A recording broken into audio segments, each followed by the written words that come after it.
Okay, can start, friends.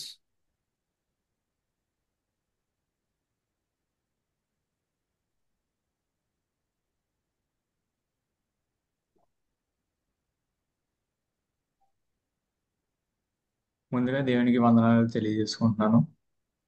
అలాగే కూడి వచ్చిన సంఘ సభ్యులకి అందరికి కూడా దేవుని పేరిట వందనాలు తెలియజేసుకుంటున్నాను. నాకు ఈ అవకాశం ఇచ్చిన దేవునికి మరియు మన పాస్టర్ గారికి కూడా వందనాలు తెలియజేసుకుంటున్నాను. ఇవాళ మనం డిస్కస్ చేయబోయే టాపిక్ ఏంటంటే ద బర్నింగ్ హార్ట్స్. హృదయం మనలో మండుచుండట్లేదు. ఈ టాపిక్ ని మనం కొంచెంసేపు పక్కన పెడితే ఈ టాపిక్ ఎందుకు వచ్చిందో నేను చెప్తాను. మనం ఇప్పుడు ఒక చిన్న స్టోరీని చెప్తాను. నేను ఆ స్టోరీని తెలుసుకుందాం. Road to MS. ఇక స్టోరీ మనం లోక సువార్త 24వ అధ్యాయం 13 నుంచి 35 వరకు మనం చూడొచ్చు. ఈ యొక్క స్టోరీలో మన ఇద్దరు వ్యక్తులను చూడొచ్చు,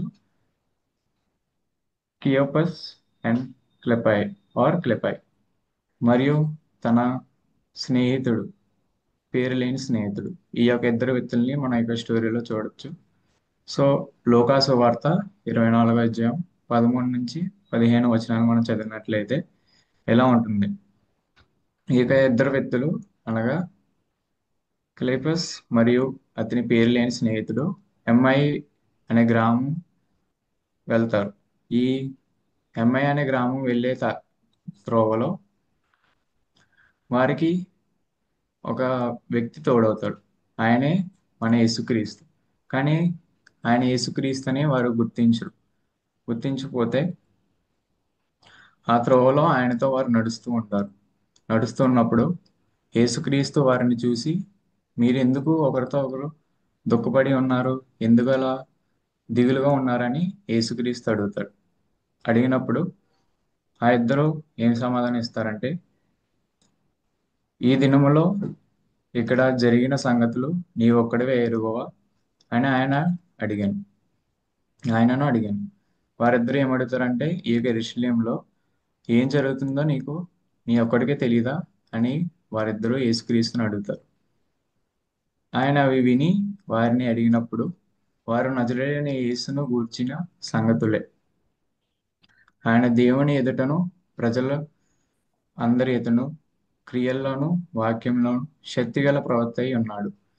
సో ఇవన్నీ చెప్పిన తర్వాత వారు యేసుక్రీస్తు అనగా నజరేయుడైన మన యేసుక్రీస్తు గురించి వారు చెప్తూ ఉంటారు. చెప్పినప్పుడు అలా వారు ఎంఐ ప్రాంతానికి నడుస్తూ ఉంటారు. కానీ వారు యేసుక్రీస్తు మాట్లాడుతున్నాడని వారు రికగ్నైజ్ చేయలేరు. అలా నడుస్తూ ఉండగా వారి ఇల్లు వస్తుంది. ఇల్లు వచ్చి ఉండగా యేసుక్రీస్తుని ఆ ఇద్దరు వ్యక్తులు వారి ఇంట్లోకి తీసుకువెళ్తారు. ఇంట్లోకి తీసుకెళ్ళినప్పుడు యేసుక్రీస్తు వారి ఇంట్లో కూర్చుని రొట్టెని విరుస్తారు. రొట్టెని విరిచినప్పుడు కొంచెం వాక్యం చెప్పి రొట్టెని విరిచినప్పుడు వారు ఆ యొక్క వ్యక్తిని చూసి ఈయన యేసుక్రీస్తు అని గ్రహిస్తారు. గ్రహించిన వెంటనే యేసుక్రీస్తు అదృశ్యం అవుతాడు. సో ఈ యొక్క స్టోరీ మనం చూసినట్లయితే ఈ యొక్క ఇద్దరు వ్యక్తులు యేసుక్రీస్తు తిరిగి లేచాడని నమ్మరు, మరియు తనతో నడుస్తున్న వ్యక్తి యేసుక్రీస్తు అని వారికి తెలియదు. అలాగే యేసుక్రీస్తు తన ఇంట్లోకి వచ్చి రొట్టెను విరిచి ఆ యొక్క వాక్యం చెప్పేదాకా వారితో ఉన్న ఆ యొక్క వ్యక్తి యేసుక్రీస్తు అని వారు నమ్మరు. సో మనం ముందుగా చెప్పుకున్న topic the burning hearts.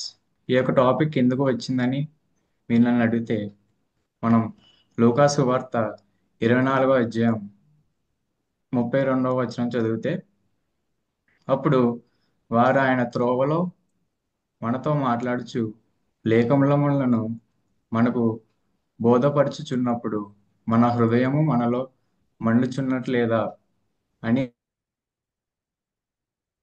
కొనిరి. And they said to one another, did not our heart burn within us while he talked with us on the road and while he opened the scripture to us?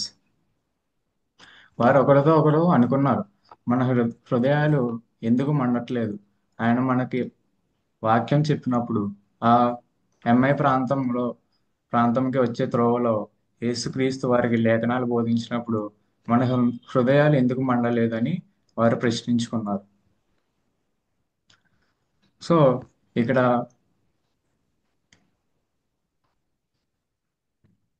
What is the reason for burning of their hearts?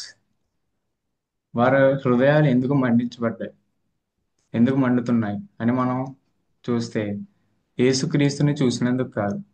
నజరేయుడైన యేసుక్రీస్తుని వారు చూసినందుకు వారి హృదయాలు మండట్లేదు. కానీ ఆయన చెప్పిన లేఖనాలు వినడం వల్ల వారి యొక్క హృదయాలు మండుతున్నాయి. సో మన యొక్క స్టోరీ నుంచి ఏం నేర్చుకోవచ్చు? లెసన్స్. మొదటిగా ద కోల్డ్నెస్, చల్లదనం. ఈ రోజుల్లో చాలా మంది విశ్వాసులు చల్లగా లేదా నులివెచ్చని స్థితిలో ఉంటున్నారు. అంటే అటు చల్లదనం కాదు, ఇటు వెచ్చదనం కాదు, మధ్యలో ఉంటున్నారు. అలాగే Cleopas and his friend are cold but lawn burn their hearts with teachings. అలాగే మన ఈ యొక్క స్టోరీని విన్నప్పుడు క్లియపస్ అండ్ హిస్ ఫ్రెండ్, ఆ యొక్క పేరు లేని వ్యక్తి ఉన్నాడు కదా, ఈ యొక్క ఇద్దరు చల్లగా ఉన్నారు. కానీ ప్రభు అయిన యేసుక్రీస్తు తన మాటల ద్వారా, తన యొక్క వాక్యం ద్వారా వారి ఇద్దరు హృదయాలను ఫైర్తో, అంటే మంటతో నింపి ఉన్నాడు. ఫెయిత్ ఈజ్ వీక్, బలమైన విశ్వాసం. ఆ యొక్క ఇద్దరు వ్యక్తులు విశ్వాసం కూడా బలహీనపడింది. ఆయన మృతుల్లో నుండి లేపబడిన వారికి తెలుసు, మరియు ఆయన లేపబడిన నమ్మక నమ్మలేకపోయారు. ఆయన అనగే యేసుక్రీస్తు మృతుల నుండి లేపబడ్డారని వారికి తెలుసు. కానీ వారిద్దరూ, అంటే క్లేపస్ అండ్ హిస్ ఫ్రెండ్, వారిద్దరూ నమ్మలేకపోయారు.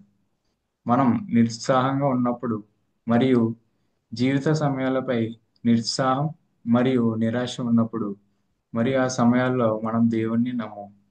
ఆయన తన మాటలో వాగ్దానం చేసిన వాటిని మన కోసం చేస్తాడని, దేవుడు లేనట్టే మనం జీవిస్తాం. అప్పుడు మనకు ఏం జరుగుతుంది? సో దేవుడు మనకు ఒక వాగ్దానం చేస్తాడు. ఆ వాగ్దానం చేసిన మాటని దేవుడు నెరవేర్చకపోతే మనం దేవుడు లేడని దేవుడిని నమ్మడం మనం తగ్గిస్తాం. సో ఇలా చేస్తే మన యొక్క విశ్వాసము బలపడుతుంది, బలహీనం పడుతుంది. సో మనం దేవుణ్ణి నమ్మకుండా, దేవుని చెప్పిన మాటలను వినకుండా ఉన్నట్లయితే మనకి విశ్వాసము బలహీన పడుతుంది. రెండవదిగా నిరీక్షణ తగ్గిపోతుంది, లాస్ ఆఫ్ హోప్. విశ్వాసం కోల్పోయినట్లయితే నిరీక్షణ లేదా ఆశను కూడా కోల్పోనట్లే. మూడవదిగా లవ్ ఈస్ కోల్డ్, చల్లనైన ప్రేమ. ఈ ఇద్దరు తమ గురించి మరియు తమ దేశం గురించి యేసు తమ కోసం ఏం చేయాలో ఆలోచించారు. అది వారి స్వార్థం. అంటే వీరిద్దరూ ఆ యొక్క దేశం, అంటే ఇజ్రాయెల్ దేశం గురించి వారి యొక్క సొంత, అంటే సెల్ఫిష్నెస్, వారి యొక్క సొంతం ఆలోచనల గురించి ఆలోచించారే కానీ యేసు గురించి ఆలోచించలేదు. యేసును విశ్వసించడం కానీ మన అవసరాలకు దేవుడు సమాధానం ఇవ్వనప్పుడు చిరాకు, కోపం ఇలాంటివి తెచ్చుకుంటూ ఉంటాం. ఇప్పుడు మనం ప్రార్థన చేసినప్పుడు సపోజ్ మనం ఏదన్నా కావాలని ప్రార్థన చేసాం అనుకోండి, అంటే ఎగ్జామ్స్లో మంచి మార్కులని, లేదంటే జాబ్ అని, లేదంటే మ్యారేజ్ అని, సమ్ టాపిక్ గురించి మనం కూడా నెరవేర్చలేనప్పుడు మనం దేవుడి మీద కోపడుతూ ఉంటాం. దేవుడిని నమ్మడం మనం తగ్గిస్తాం. దేవుడి మీద చిరాకు పడతాం. ఎందుకు దేవా నాకు ఇలా చేస్తున్నావు, ఎందుకు నాకు కావాల్సింది ఇవ్వట్లేదని మనం దేవుడి మీద కోపడుతుంటాం. సో ఇలా కోప్పడడం వల్ల మనం దేవుని పిల్లలం అవుతామా, లేదంటే చెడిపోయిన ఆకతాయిలు అవుతామా అని మనం ప్రశ్నించుకోవాలి. దేవుడు మనం అడిగిన వెంటనే ఏమి ఇచ్చాడు? మన యొక్క విశ్వాసాన్ని దేవుడు టెస్ట్ చేస్తూ ఉంటాడు. మనం ఏదైనా కావాలనుకుంటే దేవుణ్ణి ప్రార్థించినప్పుడు దేవుడు ఒకవేళ ఇవ్వాలనుకుంటే ఇస్తాడు, లేదంటే దేవుడు. సో దేవుడు మనం అడిగింది ఇవ్వలేదని చెప్పి దేవుడి మీద కోప్పడడం, దేవుణ్ణి నమ్మడం ఆపేయడం, లేదంటే నమ్మడం తగ్గించడం ఇలాంటివి చేయకూడదు. సో సెకండ్ లెసన్ ఏంటంటే ద క్యూర్, స్వస్థత. విశ్వాసం పట్ల ఈ చల్లదనానికి ఏకైక నివారణ ఏమిటంటే ఈ ఇద్దరిలాగే యేసుకు దగ్గరవడం మరియు ప్రతిరోజు మన బైబిల్లో అతని బాధ మరియు మరణాన్ని చూడడం. సో ఇక చల్లదనం మనం ముందుగా నేర్చుకున్నాం కదా చల్లదనం గురించి. ఈ చల్లదనానికి ఏకైక నివారణ అంటే ఏకైక సొల్యూషన్ ఏంటంటే మనం మన నజరేయుడైన యేసుక్రీస్తుకి దగ్గరగా ఉండడం, రోజు తన యొక్క వాక్యాన్ని చదువుకోవడం, రోజు తను ఆ శిలువ మీద పడిన మన కోసం పడిన బాధను గుర్తు చేసుకోవడం, ఆ యొక్క మరణాన్ని మనం గుర్తు చేసుకోవడం ద్వారా మనకి విశ్వాసం ఇంకా పెరుగుతుంది. మనం నిలువెచ్చని విశ్వాసులు కాకుండా ఆయనలో బలమైన విశ్వాసులుగా ఎదుగుతాం. అతను శుక్రవారం ఒక విచారాన్ని, ఆదివారం ఈస్టర్ ఉదయాన్ని ఆనందంగా మార్చాడు. శుక్రవారం మనం ఎంతో బాధపడుతూ ఉంటాం. దేవుడు చనిపోయాడు, మన మనం చేసిన పాపం కొరకే దేవుడు ఆ శిలువ రాళ్ళ మీద చనిపోయాడని మనం శుక్రవారం ఎంతో బాధపడుతూ ఉంటాం. మనం చేసిన పాపం కొరకే దేవుడు తన ఏకైక కుమారుడైన యేసుక్రీస్తును ఆ యొక్క ఒలీవ కొండ మీద బలియాగం చేశాడని మనం శుక్రవారం బాధపడుతుంటాం. కానీ ఆ శుక్రవారాన్ని పక్కన పెడితే ఈ యొక్క ఆదివారం అనగా ఈస్టర్ని మనం గుర్తు చేసుకుంటే ఈస్టర్ రోజు దేవుడు దేవుడు చీకటిని వదిలి అనగా మరణాన్ని జయించి తిరిగి లేచాడు. He has been resurrected on the day of the Easter. He has been risen. So మనం కూడా విచారమైన శుక్రవారాన్ని సంతోషకరమైన ఈస్టర్ ఆదివారం వచ్చిందని నమ్మాలి. అలాగే మన జీవితాల్లో కూడా చీకటి పోతుంది, వెలుగు వస్తుంది. ఎలాగైతే యేసుక్రీస్తు శుక్రవారం నాడు చనిపోయి ఆదివారం ఈస్టర్ నాడు లేచాడో, ఒకవేళ మన జీవితంలో కూడా ఇప్పుడు శ్రమల్లో ఉన్నట్లయితే అంటే ఒకవేళ మనకి ఇప్పుడు జాబ్ లేదనుకోండి, ఓకే, దేవునిలో విశ్వాసం ఉంచండి. ఎప్పుడు అయితే మనకి జాబ్ దేవుడు ఇవ్వాలనుకుంటాడో ఆ రోజు మనకి దేవుడు జాబ్ని అయితే అనుగ్రహిస్తాడు. తప్పకుండా మనకైతే వెలుగు వస్తుంది. అలాగని కాకుండా దేవునిలో విశ్వాసము ఉంచకుండా దేవునిలో విశ్వాసం తగ్గించేయడం, మనకి దేవుడు ఏదైతే మనం దేవుణ్ణి అడిగామో అది ఇవ్వలేనప్పుడు దేవుని తిట్టుకోవడము, దేవుని మీద కోప్పడడం చేయకూడదు.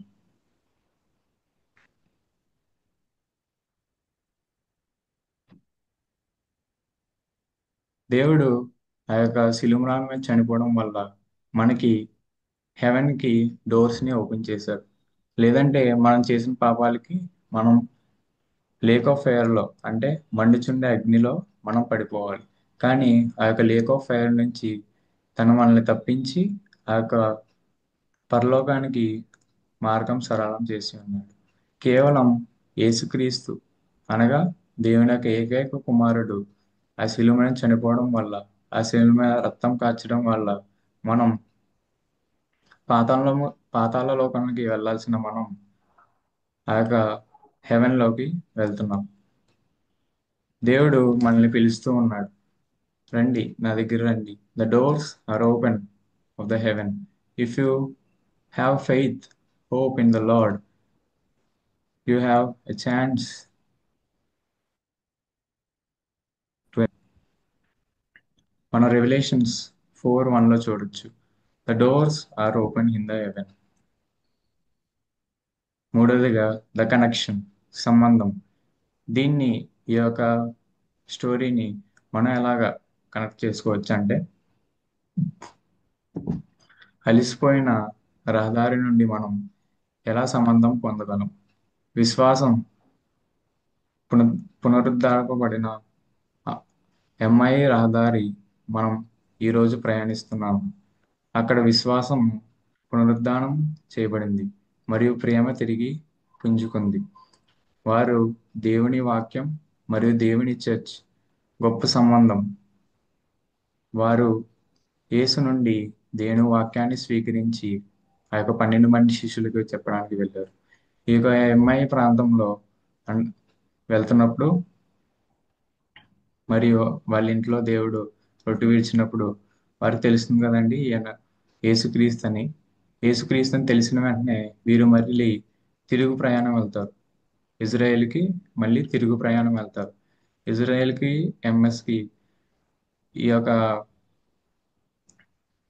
డిస్టెన్స్ ఎంత ఉంటుందంటే ఒక 10-11 కిలోమీటర్స్ అయితే ఉంటుంది.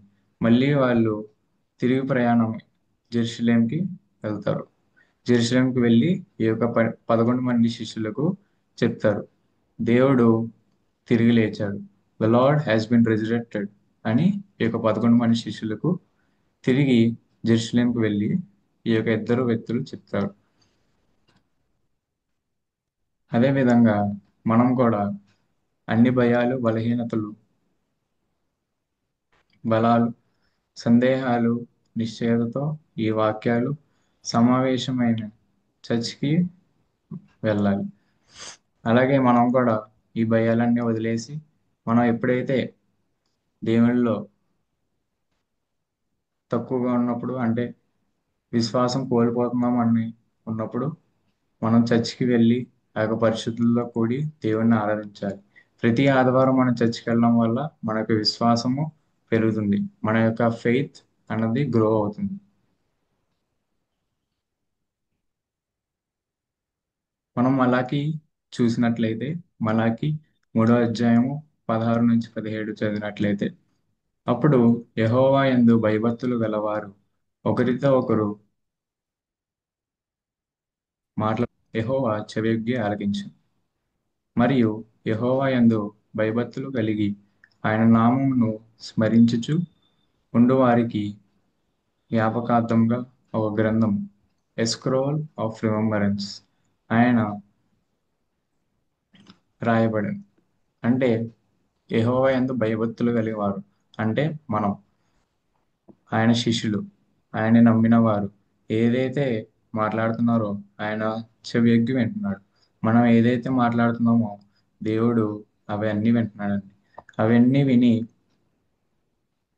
మనకు జ్ఞాపకార్థంగా ఒక గ్రంథాన్ని అన్నది పెట్టాడు.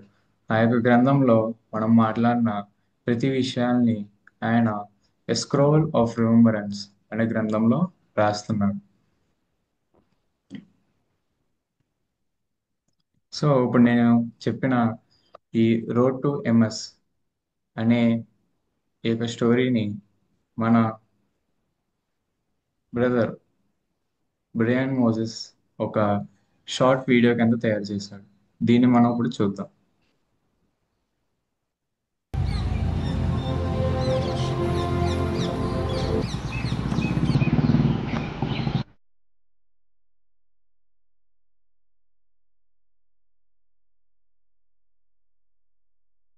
అన్నయ్య, మన ప్రభువును శిలువపై చంపేసిన సంగతి నీకు తెలుసు కదా.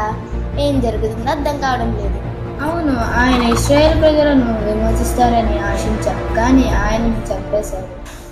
మీరు మార్గంలో ఏ విషయాలను చర్చించుకుంటున్నారు? ఎందుకు మీరు బాధపడుతున్నారు? నువ్వు ఒంటరిగా ఉన్నవాడివా? యెరూషలేములో జరుగుతున్న సంగతులేమి నీకు తెలియదా? ఏమిటి? ఏం జరిగింది? యేసు అనే ప్రవక్త గొప్ప కార్యములు చేయుచుండెను, కానీ ప్రధాన యాజకులు ఆయనను మరణశిక్ష విధించి సిలువ వేసిరో నీకు తెలీదా? నేడు 3వ రోజు కొందరు మా స్త్రీలు సమాధికి వెళ్ళి ఆయన శరీరం కనబడలేదని చెప్పారు.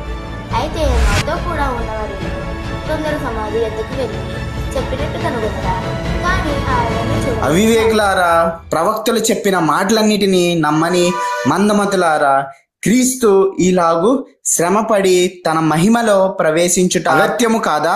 మోషే మరియు అనేక మంది ప్రవక్తలు లేఖనములన్నిటిలో చెప్పినట్లుగా యేసుక్రీస్తు శిలువపై మరణించాడు. రాత్రి సమీపించింది, దయచేసి మా ఇంటికి రండి. మీతో పాటు నేను కూడా వస్తాను. ఇదే విధంగా మన ప్రభువు రొట్టె విరిచినట్టు అనిపిస్తుంది.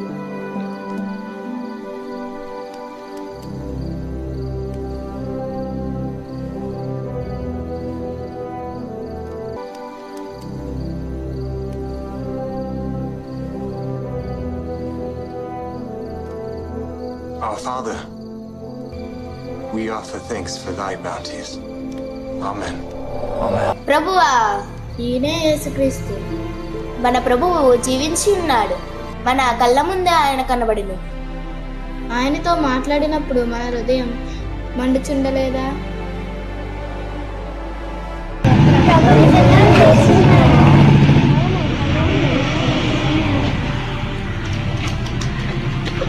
ఆయన రొట్టె విరిచినప్పుడు మేము ఆయనను చూశాము. ఆయన జీవించి ఉన్నాడు. కళ్ళతో చూసి ఉన్నాము. ప్రభు ఇంకా జీవించి ఉన్నాడు. ఆమేన్.